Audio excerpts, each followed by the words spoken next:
I think pretty much similar, like what I was saying, is allowing people who are already skilled to become more efficient and move up that value chain, allowing us to contribute much better to the business, while also potentially giving us a much better experience at work. I mean, nowadays it's pretty common to talk about things like work-life balance. 20 years ago, it wasn't.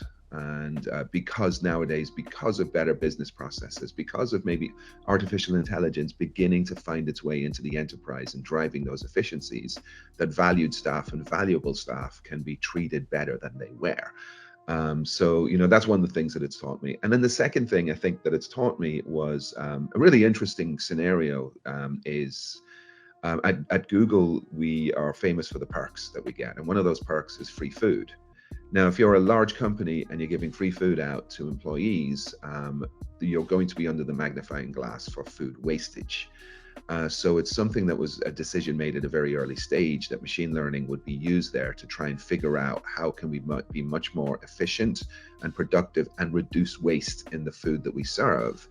And that's, that has become a part of it. So the algorithm is like saying, well, if there's barbecue night, there's probably going to be more people showing up, and things like that. That as a result, the food waste that we've had, I can't talk about across the company, but I know in the cafe in the office that I've worked at, which is in Kirkland in Washington, that the percentage, it's like, less than 0.1% wastage type of thing, if I remember the stat right.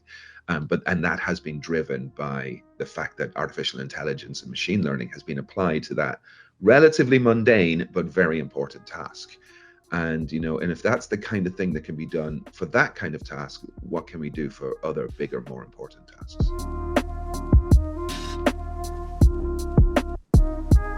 Yeah, great question. So let's start with healthcare.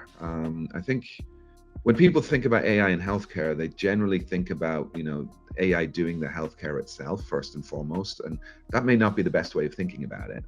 But I mean, it's still useful there. But let me first talk about thinking about going back to the theme I was talking about earlier on about driving efficiency. Healthcare systems, particularly in the UK, you're lucky enough to have a National Health Service, and it's a government-run body. It's funded by taxpayers, and as you have an aging population and as higher needs for healthcare are needed, it's political suicide to raise taxes to pay for that. So the government's in a little bit of a bind. So one of the things they want to do is drive efficiency. And I once spoke with the manager of an A&E department in the UK, and she shared how much effective waste that they have to do in order to be prepared for the worst. So Friday night and Saturday night are the nights when you have most people coming into the A&E because of post-bar brawls and stuff like that, and they have to oversubscribe to the number of doctors that are available. They have to have an extra doctors on call just in case there's a surge. A lot of medical equipment expires, so they have to always have enough on hand for the worst case scenario, but then some of that expires and is wasted. So here's an example of where, by driving efficiency, by using AI and machine learning to be able to better predict based on historic data, they might be able to save some of that money and save some of that wastage while still hitting the service level that they need to be able to hit to provide proper care for people. Don't want to suggest in any way cutting the proper care for people, but I want to suggest maybe here's a way that the waste could be cut. But of course, it can also be used in healthcare. There's one project that I always like to share called diabetic retinopathy. And diabetic retinopathy is the world's leading cause of blindness, but it can also be cured or prevented by early screening. The problem is, in many countries, there aren't enough doctors to do that early screening. So we at Google worked together with, we hired a bunch of doctors, and we worked together with some folks in India, where we got, I think it was about 30,000 retina scans. And from that, we had the doctors label those retina scans to be everything from no diabetic retinopathy all the way up to serious diabetic retinopathy. And then we trained a computer vision system on that. And what the computer vision system was able to do was replicate how the doctors had labeled this, only more efficient than a human doctor could. So now there's a way here that the existing human doctors could be augmented and made more efficient by the use of a system like this one. Don't want to suggest in any way replacing the doctor, because the human still needs to be in the loop.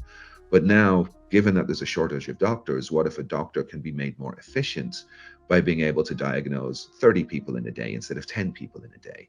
Then that shortage of doctors and the damage caused by that shortage of doctors can be exacerbated.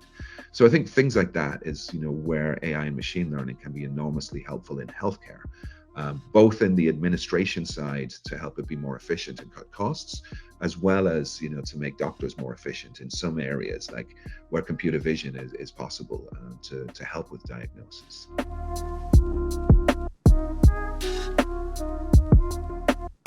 Good question. I think it's more than just about diversity.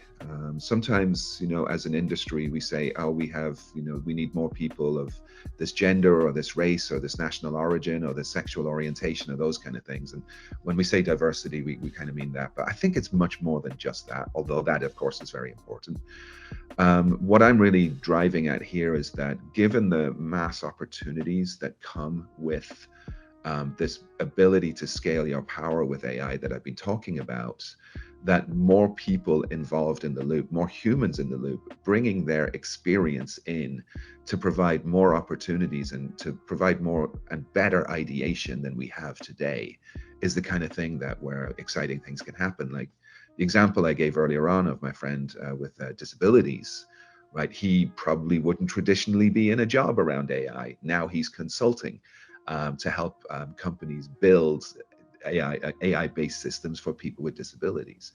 And so I think, the possibilities that have been opened up by this, the force multiplier that comes with this is like, if we break out of the traditional boundaries of software engineers who are trained in computer science, being the ones who are building the good stuff, and open that wider, that's when some of the opportunities that I'm talking about, those green fields, will be discovered. And then once they've been discovered, then we can start implementing them. Well, I hope they have a good time. And I do hope that they come away informed, inspired, and knowing where to go to get equipped.